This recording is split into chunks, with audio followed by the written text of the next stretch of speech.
As we enter the new year, the political landscape is rapidly shifting. Many now wondering what an economy under a second Trump administration will look like, what policies will shape the economy and how they will affect everyday Americans. For more on this topic, we're joined by Dr. David Phelps. It's good to have you with us. Can the president take action to bring down prices? It's the big question on so many people's minds. Well, Mike, bringing down prices is something that everybody wants. You're right. And Trump is not averse to that. However, his mandate is going to be to bring prices down by trying to grow the economy, to create productivity versus trying to push consumption, which is what we've tried to do in recent years. So can he do it? I think he's got the best chance to do it. Will there be some headwinds in the way? Yes, there will. There's a lot to go against, the debt, the deficit spending for sure. And we have deglobalization.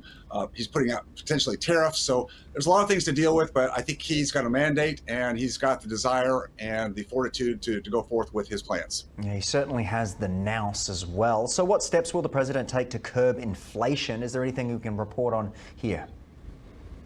Yeah, really, inflation has been really brought forth by all the stimulus and the deficit spending.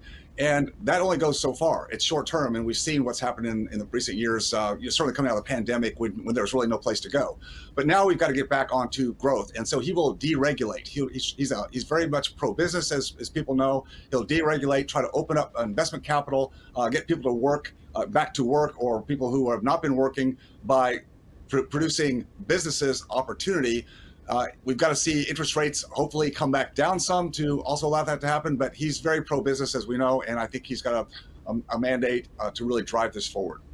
Dr. Phelps, I'm curious to know, is there anything that can be done to improve the job market and wages? We're seeing a lot of it here in Australia as well. How's it looking in the US? Well, the numbers are always being revised, Mike. The BLS comes out with numbers, and about a month, 2 months later, they revise them. We are really pretty heavy into employment right now, but there's still a lot of people that aren't working, and I think we can certainly see that wages could need to come up and get more in line with the inflation of the past. So there's still a disparity there. So yes, getting people to work, getting them a wage that they can actually afford the high cost that we've seen in the last few years is something that has to be balanced out. And it'll take some time to make that happen. But I think his pro-business principles, given enough time, and given that the Congress will work with him, these are some big ifs, but if they'll work with him on that, I think there's a chance to make this happen. I think it will be rocky for the next year, 2 years, and he's got a lot of work to do before the midterms come up in 2026. Yeah, he certainly does. So how will these changes impact interest rates and I guess underwriting as well, more broadly speaking?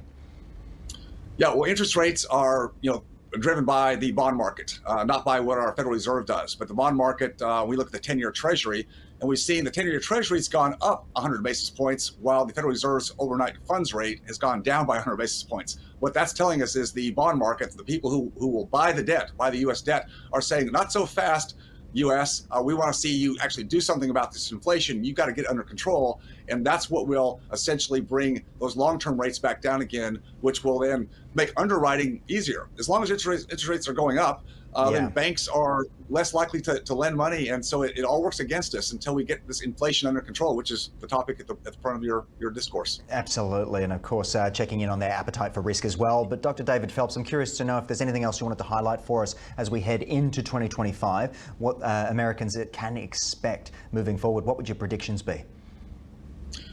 As I said a moment ago, I think there's going to be some volatility. I think there's not going to be a smooth landing to any of this. I think people need to expect to see some ups and downs in the market, ups and downs in employment. But consumer confidence and business confidence is what long-term will drive any good economy. And that's what we need. And I think that's what Trump brings to the table. Like him or not, he has a mandate. He's not a bought-off politician. He's doing this, I think, just because he loves America. And say what you will about him, he is someone who does care. And look, he basically took a bullet for us. So I think there's a man that can step right up and take the job on. And I'm very hopeful long term that it'll work out. Yeah, he can break through to the other side. Dr. David Phelps, thanks for joining us for this discussion today. I look forward to speaking again down the track. Very good, Mike. Thank you.